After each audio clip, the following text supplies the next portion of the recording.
Hey everyone, welcome back to Corporate Decoder, the place where we sift through the corporate paperwork so you don't have to. Today we're diving into the latest 10Q filing from ICF International. That's their quarterly checkup. And let me tell you, there are a few things in here that might make you raise an eyebrow or two, or maybe even need a strong cup of coffee. We will try to cut through the jargon and find out what these numbers and words actually mean.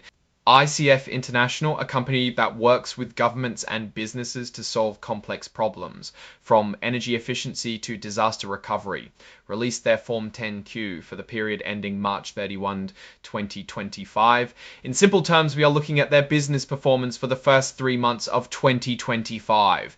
Did they make money? Did they lose money? Are things getting better or worse?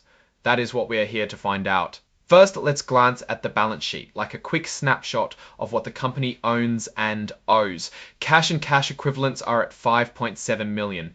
This is the money they have readily available, and the big one, goodwill. That's the intangible value from acquisitions, sits at a whopping 1.25 billion. Keep that number in mind. Now, check this out. Contract receivables, which is basically money owed to them, is at 236.1 million. This number is important. It shows how much revenue they expect to collect. Let's move on to their income statement. It tells us if the company is profitable, total revenue is at 487.6 million. But revenue isn't the whole story. You need to know what it costs to get that revenue. Operating income, which tells us about their profit from business operations alone, is at 38.3 million. Again, this is before taking interest and taxes into account. It's down a little from last year. Let's see why. Earnings per share, which translates how much profit the company is making per each owned share, are about 1.45 cents. Okay, this is a bit of a technical one, but important. Other comprehensive loss net of tax. That is negative 2.7 million. In short, it means that their real value, taking into account all items, even the harder to track ones, is a loss of 2.7 million. Let's take a peek at where their cash is flowing. Net cash used in operating activities is a negative 33 million. It's important to dig a little deeper into why they are burning cash, even though they are profitable. Diving into investing activities, we see payments for purchase of property and equipment and capitalized software is a negative 34 million. It shows they're continuing to invest into growing their company. Now, financing activities. This is where companies raise money or pay down debt. The advances from working capital facilities is about 512 million. That is a lot of borrowing, but check this number out. Payments on working capital facilities, they paid back 422 million in debt. Putting it all together, their cash equivalents, and restricted cash at the end of the period is 24 million. That was a quick run through of the financials, but there's more to the story, so let's look at the notes. This helps in understanding how they did all of that, not only the what.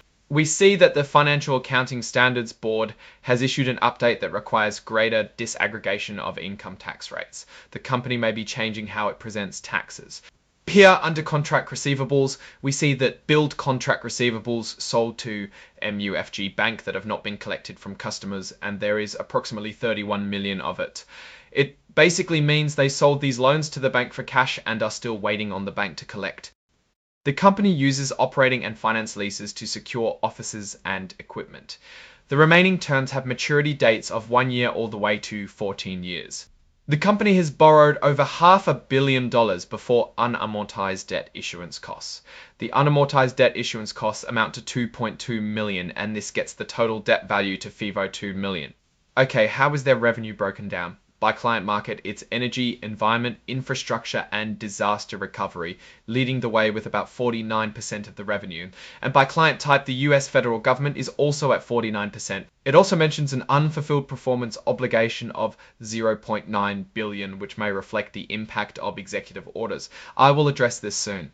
The company uses floating to fixed interest rate swap agreements to hedge interest rate risk. This basically means that the company does not want to bet on the interest rate rising or falling, and uses financial instruments to effectively make it the same. Either way, this covers $17.5 million. What is going on with the income taxes? They are reconciling their tax rate for us to understand what is going on. Some of the items that affect it include Section 987 regulations, equity-based compensation, and tax credits. The overall income tax is 10.5% compared to 24% in 2024. Okay, how are they spending their money? Well, we see they are busy repurchasing shares to keep the stock price up. We see that the company has used this year to buy back 355,858 shares. Alright, strap in for some management talk. This is where the company explains its numbers and tries to spin a story. Management thinks that demand for their services will grow.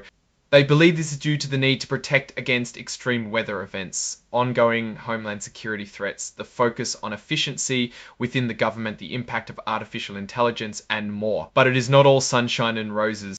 They do admit that their future results will depend on the success of their strategy and acquisitions. Some of their revenue, about 5.7% of their revenue from last year, is impacted by the actions of the new administration or dodgy from cancelled projects. The company also states that while they are involved in various legal matters and proceedings, they will not have a material effect on the company. Finally, it is important to note management stating that their disclosure controls and procedures were effective. So what's the real story here? Well, it's a mixed bag. ICF International has some positive elements. Their future looks solid given that their work is so important. However, the federal government decisions have impacted them negatively, with certain contracts being cancelled.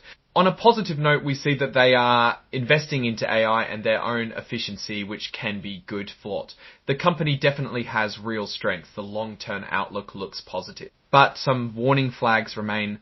There are impacts from the actions of Dodge related to contract terminations. Overall, ICF International is a company in transition. They need to show a long-term sustainable path in their work with these new governmental realities. Thanks for watching. If you found this breakdown helpful, hit that like button, drop a comment and subscribe for more deep dives into the world of corporate filings.